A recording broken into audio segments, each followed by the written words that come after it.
এটা হচ্ছে কি যে একটি ভোল্ট এবং অ্যাম্পিয়ার মিটার। এর মাধ্যমে আপনার বাসার ভোল্ট এবং অ্যাম্পিয়ার চেক করা যাবে। এটা কত অ্যাম্পিয়ার যেন?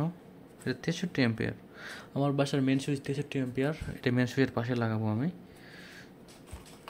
তার জন্য এটা অর্ডার দিয়েছি। মানে আপনার বাড়ির টোটাল লোড কতটুকু এখানে শো হবে এবং কত অ্যাম্পিয়ার, ভোল্ট এবং অ্যাম্পিয়ার এখানে দুই জায়গায় শো হবে।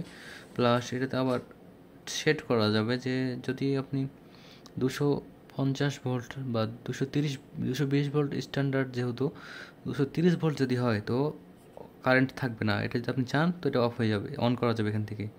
আমি সব চেক করে দেখেছি এবং এটা চালু করে পরবর্তী অন্য একটি ভিডিওতে আপনার এক্সট্রা বিস্তারিত দেখাবো। বিস্তারিত একটু বলি। আবার এখানে অ্যাম্পিয়ারটা যেটা আছে এটাও আপনারা চাইলে চুজ করতে পারবেন। আপ ডাউন বাটন দেওয়া আছে এবং সেট করার জন্য বাটন দেওয়া আছে। আর এটা এই বাটনে অন অফ, আপনি চাইলে পুরো রুমটায়, পুরো বাড়িটাই এই সুইচের মাধ্যমে কারেন্ট অফ করতে পারবেন, আবার অন করতে পারবেন। দারুণ সুন্দর একটা গ্যাজেট। এটা গ্যাজেট না, অ্যাকচুয়ালি ইলেকট্রিক ডিভাইস। এর উপরে আবার প্রোটেক্টর দেওয়া আছে। ডিভাইসটির নাম লেখা আছে অ্যাডজাস্টেবল ভোল্টেজ এবং কারেন্ট প্রোটেক্টর। অনেক কুল ডিভাইস।